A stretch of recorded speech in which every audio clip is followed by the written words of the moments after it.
Welcome and happy to see you again in this next video. We're going to make a natural edge hollow form. This is the example piece I made. It's out of a pretty old piece of walnut, Juglans regia. Here was the bark and we hollowed it. This one of course is not finished yet. You can also, if it's finished, it could look like this. This is one of my favorite pieces. It's apple, by the way. And this is what I like to do most. Make something that is absolutely not useful, but fun to look at and fun to make. The walnut is, well, the bark is pretty loose on it already. At first, it's laying down there to keep the tarpaulin down on my wood stack. So I don't know what's going to come out, but first, and it smells. Oh, it's good you don't smell it. And first, I will cut off the ends of the trunk because there's always cracks in it, of course. And I have a little electric chainsaw. I like it, I want it. Oh yeah? Yeah.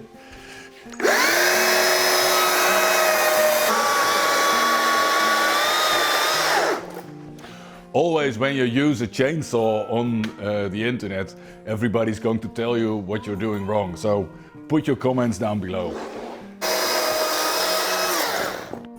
Well, that could end up as a nice piece. There it is. I've taken the two sides off and now already it is time to think what we want to do exactly with it. As you see here, there's a rotten piece of wood. Walnut, if you cut off a branch of the tree, it often has problems to overgrow the wound. So water goes in and most of the time it starts rotting inside. And now you can see that it did not water in that far. So for one time it could be that we're lucky. It's pretty hard still in there. Now we have to decide where are we going to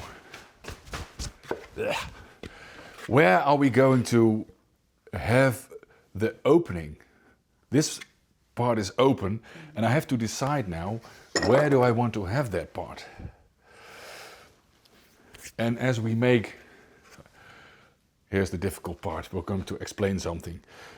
As we make a round shape here, I want here that there will be bark left while I make this round shape. Meaning that if I make this round and I want to keep the bark over here, that I don't want here the wood to be here. I want the wood to be flat over here. So if we translate that to this piece, it would make sense. Here's a flat side on the wood, so that this is going to be the upside of my hollow form. You might get dirty, Lies. I put on my dirty clothes, so. Oh, good.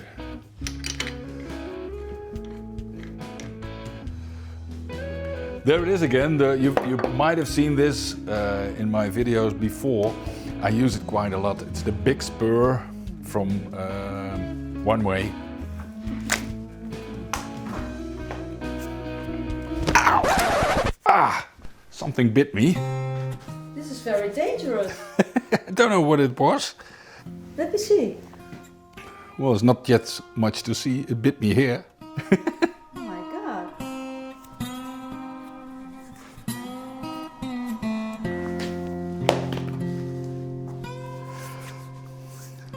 god. Something with a sting was under the bark.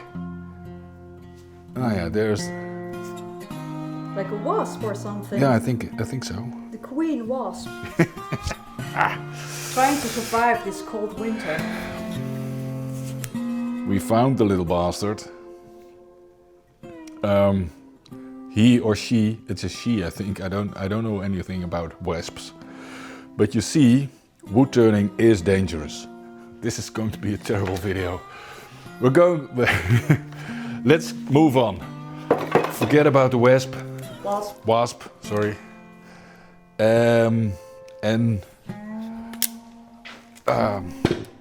Here's our flat spot. So we're going to mount this somewhere here in the middle.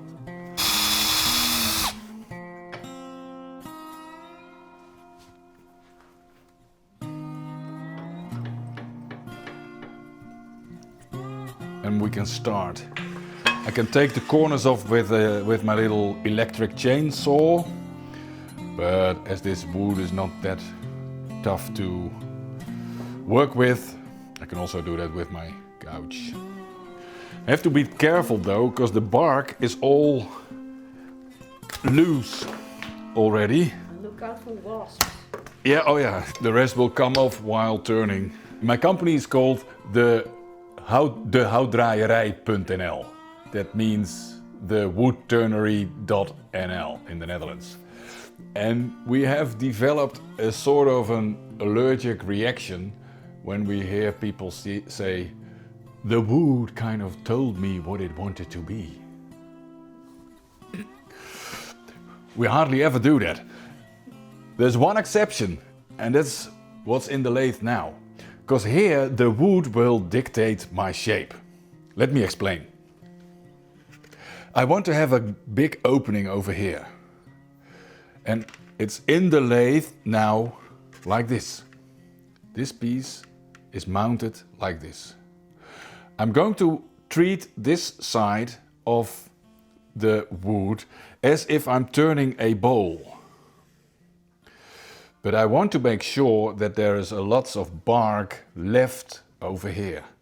So the shape of my half-turned hollow form is dictated by the piece of bark that I want to leave here. This piece. If you don't get it now, you will see when I start turning. Okay, let's go.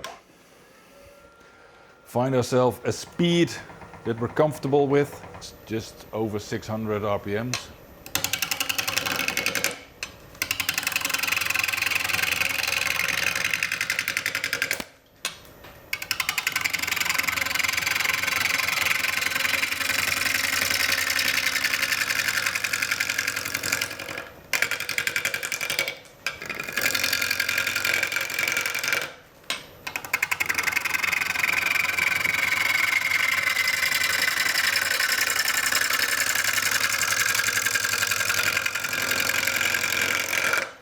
One more pass and then we'll have a look.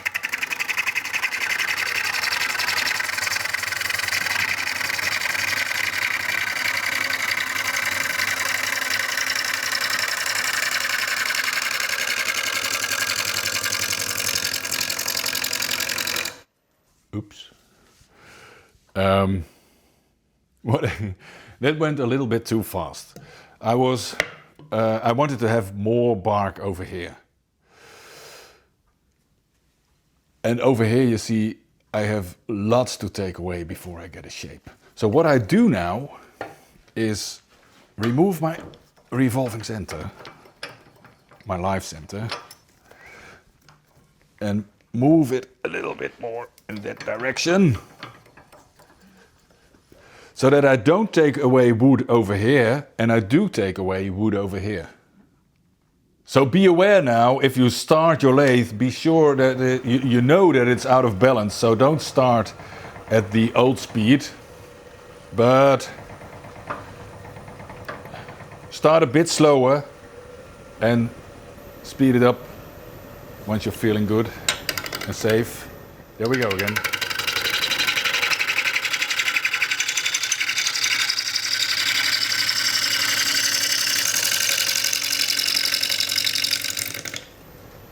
Let's have a look again. Yep, going good. I want to end it somewhere here, so I have a halfway opening. take off these corners now.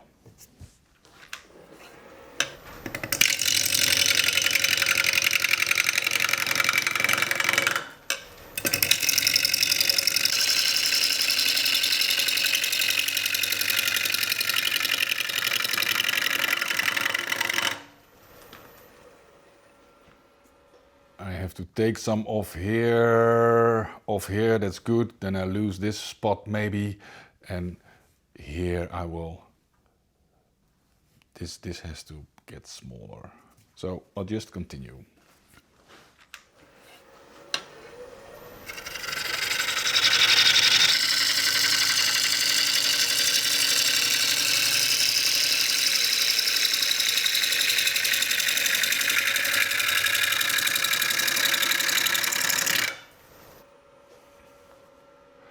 Yep, we're getting somewhere. As you see, this is still completely out of balance. Now this lathe doesn't care that much about out of balance, but it's always turning nicer when your piece is balanced. There we go again.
Okay, change of plans. I started out focusing on this side to be the opening of my hollow form, but now I say let's have this side, let's make this side the opening. Here, you see this is lovely. Yeah. So I will make a foot now on this side and then continue.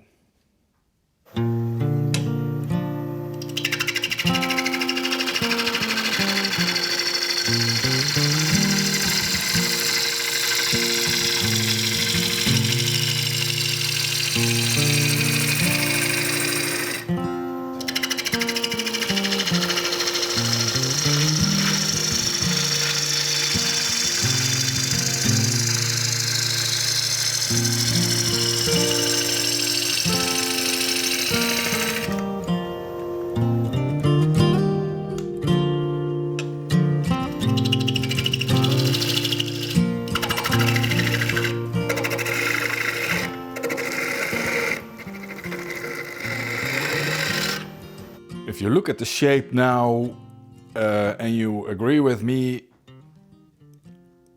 probably that I want to have a smaller foot.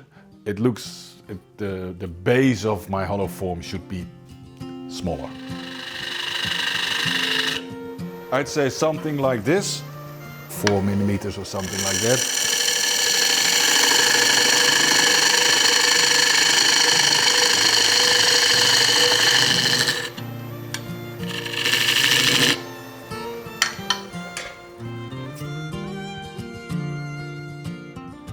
Just under 85. Okay, that's the size jaw I'm going to use.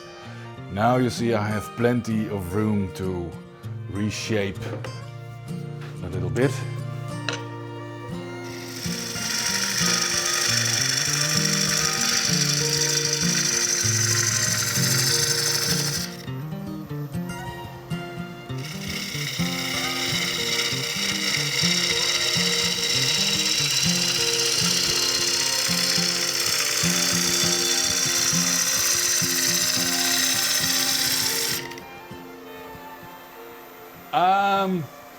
That's more or less the rough shape I want to have.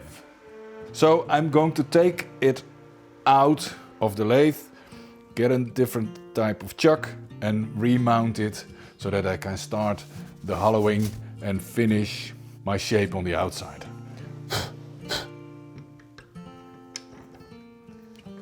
The rough shape is there, but you see there's still lines in here, and here's a little curve that I want to take out. So I'm going to make the final shape now and make it ready, make the outside ready for sanding. It's going well. Keeping a thin line over here, that's good. Okay, there we go.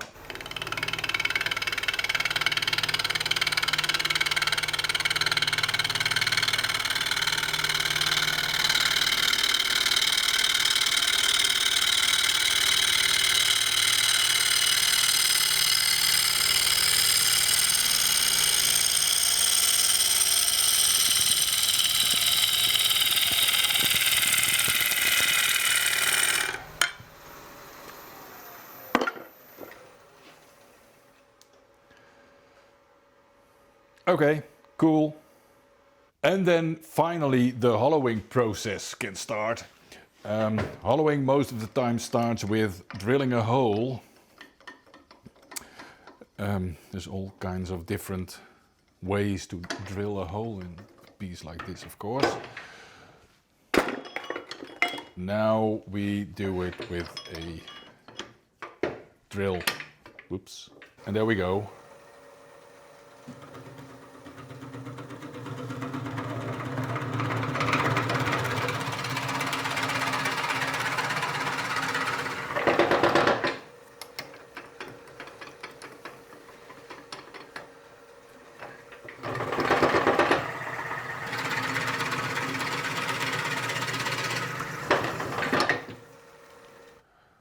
Let's see how deep we more or less can. Well, I can see that almost the whole drill can disappear in my piece of wood.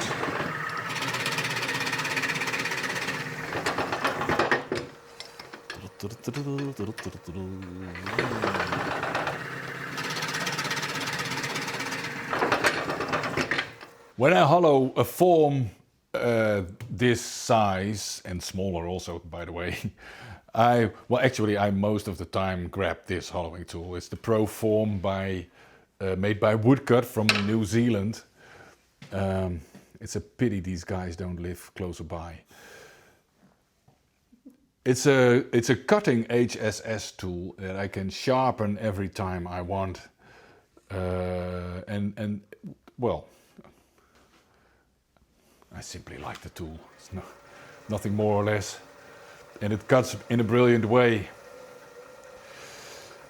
When I'm hollowing, the speed of the lathe is not the speed when I'm doing the outside. It's most of the time it's a bit less.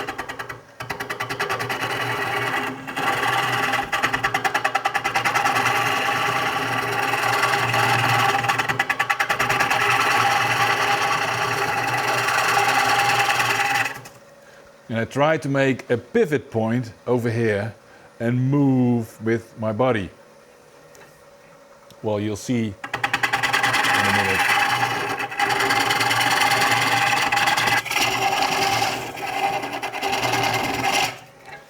And I have to be careful now, of course, because I don't want to make the hole too big. And as you see, I have reached that point already over here. There's not much left here. So when I go into the wood in that direction, the edge will get thinner over here also. So that's good, no problem. But I don't have to make it any wider on top. There we go again.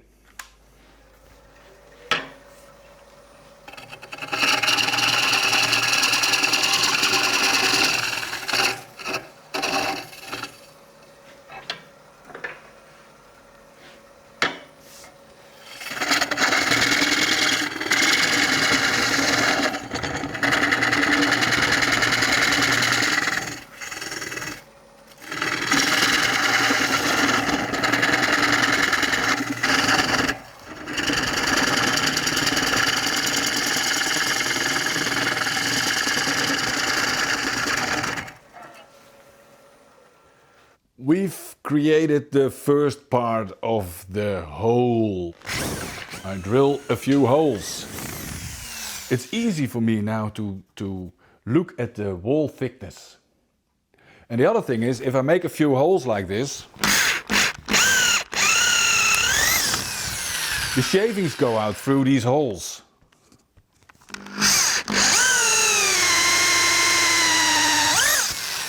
So that I don't have to take them all out with my fingers or with my little shavings take out tool. You can buy this in my web shop within a few weeks. It's still in production, but then it will only cost $49.95. All right. It's a great tool. A must have. Well, so now I'm going to make and try this wall thickness even everywhere. There we go again.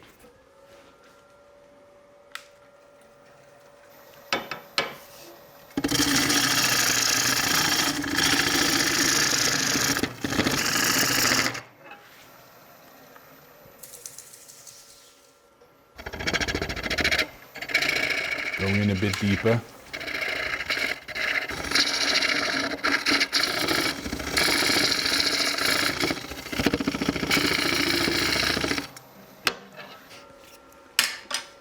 I just can't reach this point with my straight hollower, my straight pro form.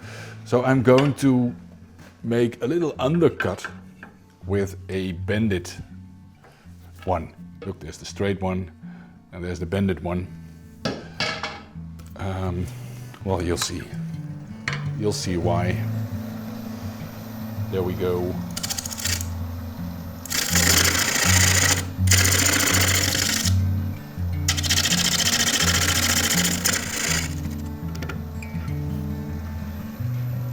Just couldn't reach that.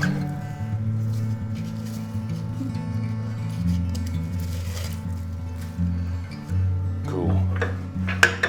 One more.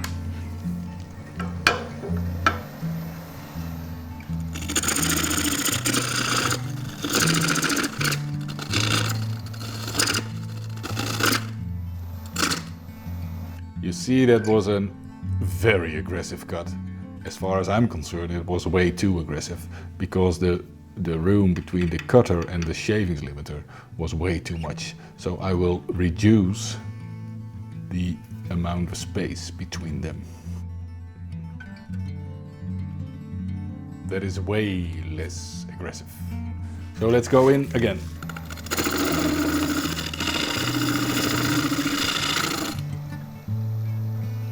Getting pretty thin already, so I have to move this very carefully into the wood.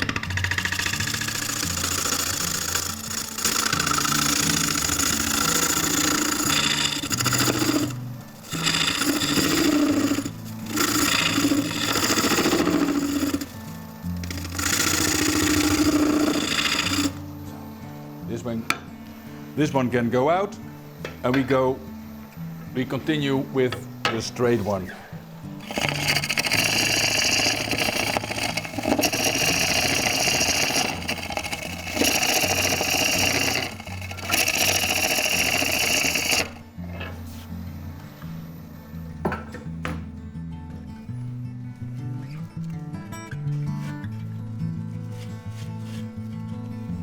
Okay.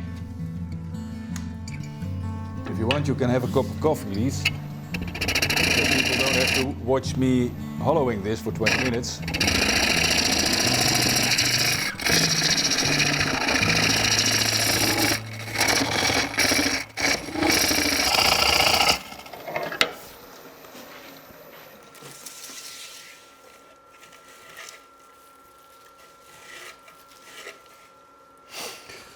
Oh, still a long way to go.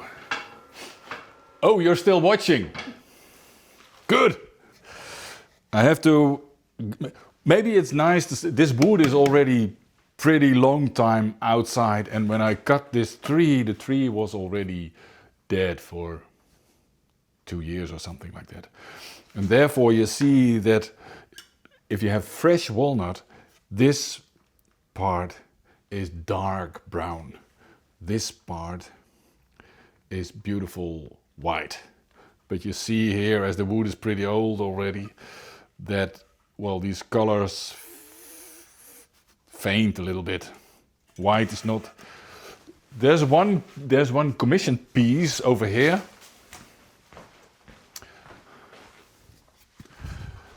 Maybe that's nice to... This is a piece I'm currently working on. That's where I played with the dark part of the walnut, only it's on top here. It's like chocolate is dripping over this shape.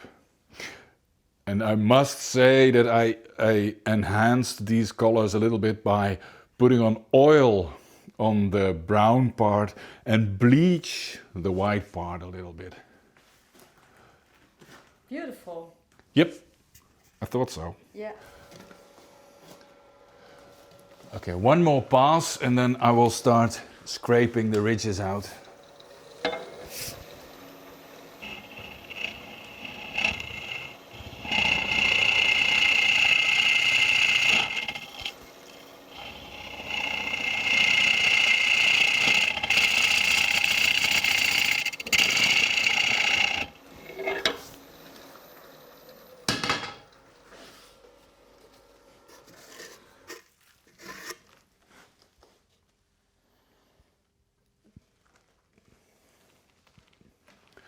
I think I'll leave it like that and I start taking a few ridges out.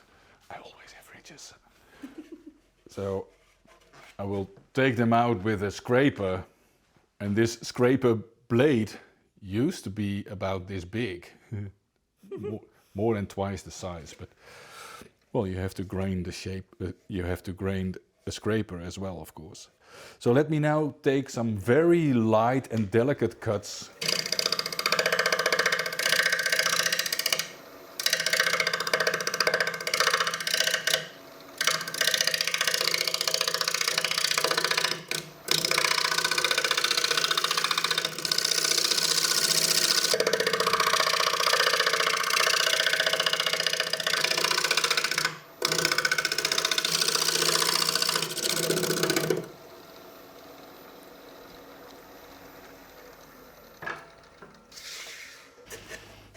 Taking the ridges out of on the rims a little bit. Now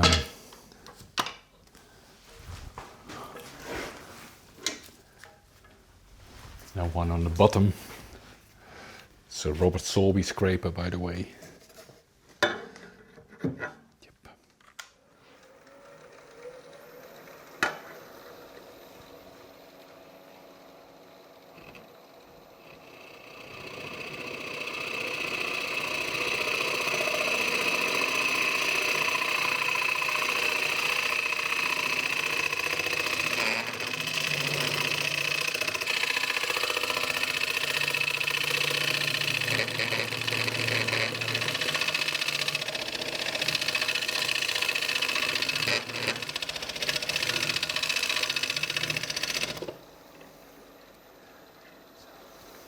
I think that's it. Also, these are always the most, if you want to have a moment where it goes wrong, it is this moment. If you take your tool out and then you will hit the wall or something like that. And it's hardly never when you are cutting. Okay, I'll leave it like that. You see that I have taken out the ridges over here on the bottom, but scraping often means that you get these kind of tear out. I will have to sand that out later. And everybody recognizes this bastard of a little point here. Because in the middle the wood has no speed at all. And most of the time you end up with a small little point in there. But we'll sand that out also. That is what we'll do later. First we make these edge here, the natural edge. We make it everywhere even, look as if it is even wall thickness everywhere. I do that with a simple, just a normal, well, what's normal, but tool like this. Also, these edges over here are often very sharp, so I just cut them away a little bit. And I cut it away until the sharp edges are gone and I have a equal thickness everywhere. And over here, as I want to cut with the grain, I want to cut in that direction and in that direction. So what I'll do is I will saw here.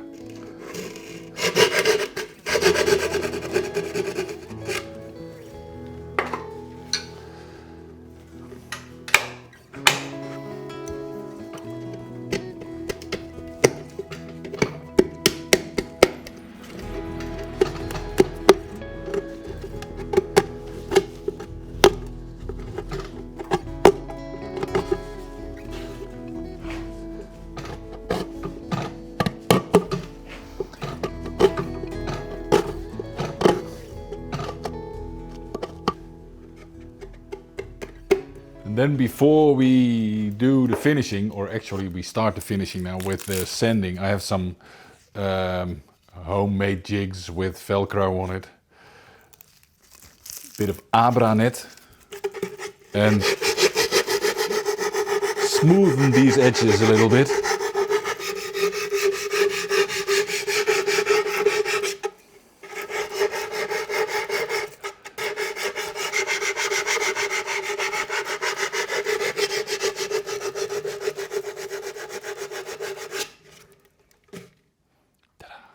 So I told you we're going to sand this tear out away, so let's start with that.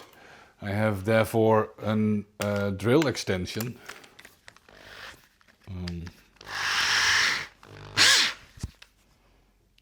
And a piece of Abranet on Velcro again, put it in and start sanding.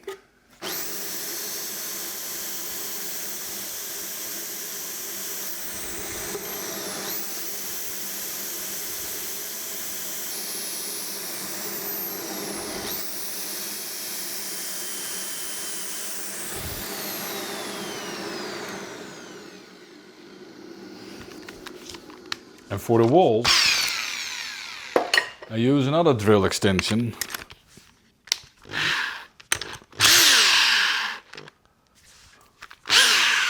And I made a waving flag.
Well, I've sanded now with 180 only, and I'll leave it like that. I can send 400, 600, 15,000, who cares?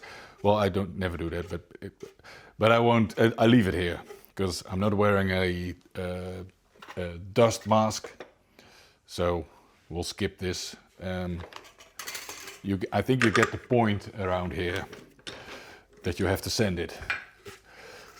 What's left is take the bottom off. I have to remount it in the lathe, of course, and therefore I use my hollow form reverse jig.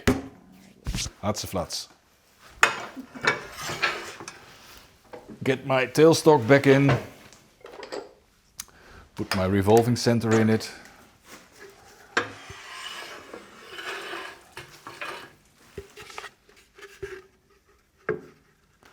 That'll do. I have to get the middle point over here again.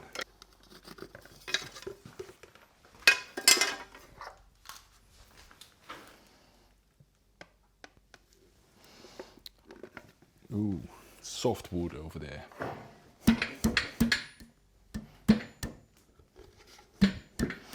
It probably won't turn perfect round, but well, it's not as bad as I thought it would be.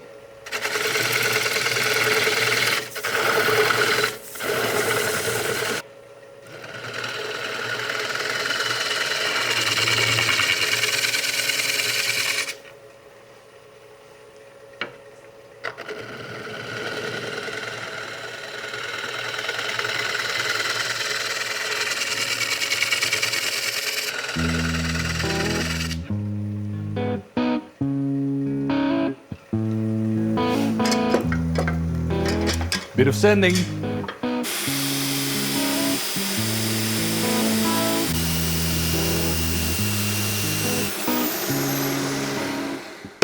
Let's put some oil on here. This is also always a magical moment. If this was not for a video, but if this was for a customer, I would have filled these holes and well, probably, don't know what's in it. Don't know for sure, but I think so. So that it was smooth all over. Here you see the pith of the tree. Normally you probably would take that out of your workpiece, but this walnut is laying outside for a very long time already, and it's not that dense and that much moisture in it, so it won't deform that much. So I think it won't crack. Wow. That looks great. Yeah.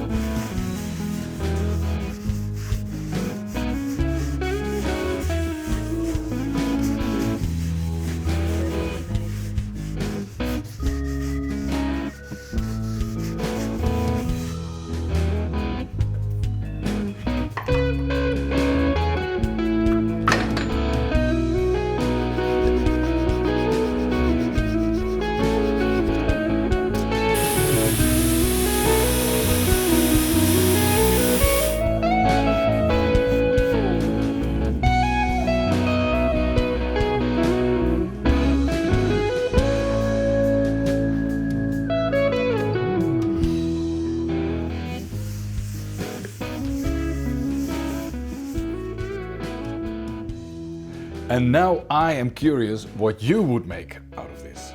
So make one in your own workshop with your own wood, with your own tools, and show me a picture. And the most beautiful hollow form with natural edge wins this. It's no good, Lies? Yeah, that's cool. It's a unique get your shavings out your hollow form jig. $49. So, yeah, forget about it. But I'm curious anyway. Thanks for watching. See you next time. Bye bye.